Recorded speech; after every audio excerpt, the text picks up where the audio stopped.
নমস্কার, আপনারা শুনছেন বলতে হবে নিউজ ইন্ডিয়ার আজকের পডকাস্ট।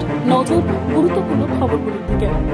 কংগ্রেসের ক্ষমতা থাকলে জম্মু ও কাশ্মীরে ৩৭০ ধারা ফেরানোর কথা বলুক, চ্যালেঞ্জ মোদির। ১৯৮০ সালের এপ্রিলের কলকাতাকে ছুঁয়ে ফেল ২০২৪। গরমে যুগ্মভাবে দ্বিতীয়, শীর্ষে ১৯৫৪।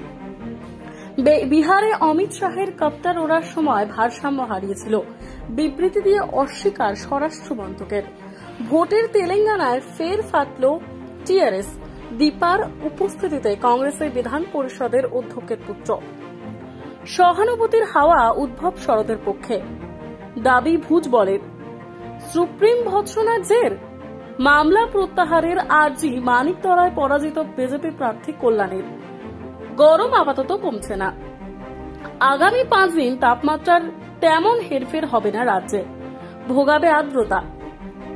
বোমা বিস্ফোরণে উড়ল কংগ্রেস কর্মীর বাড়ির ছাদ, মুর্শিদাবাদের বেলডাঙ্গায় রাজনৈতিক শোরগোল। বিস্ফোরক ভর্তি ব্যাগ নিয়ে গিয়েছে এনএসজি, মিলেছে শাহজাহানের ভাইয়ের এক অস্ত্র, আদালতে সিবিআই। 2004-এর মতো ফলাফল দেখবে 2024। বাজপেয়ীর শাইনিং ইন্ডিয়া প্রসঙ্গ তুলে মোদির ভবিষ্যৎ দ্রষ্টা মমতা। বিধায়ক বা সাংসদ ভাতার জন্য 5 বছর পদে থাকতে চায় না, ভোটের মরশুমে বলে দিলেন উষসী। পরীক্ষিত সফল ফর্মুলার গল্পে অভিনয়ের চমকদার চলন, কেমন হলো অ্যাডভোকেট অচিন্ত আইচ।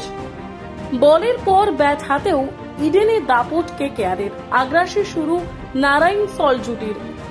রিঙ্কুকে নিয়ে জয় শাহদের কাছে আবদার করে বসলেন শাহরুখ, কি চাইলেন কেকেআরের মালিক। যুব ভারতীতে আইএসএল ফাইনাল সামনে, সেই মুম্বাই।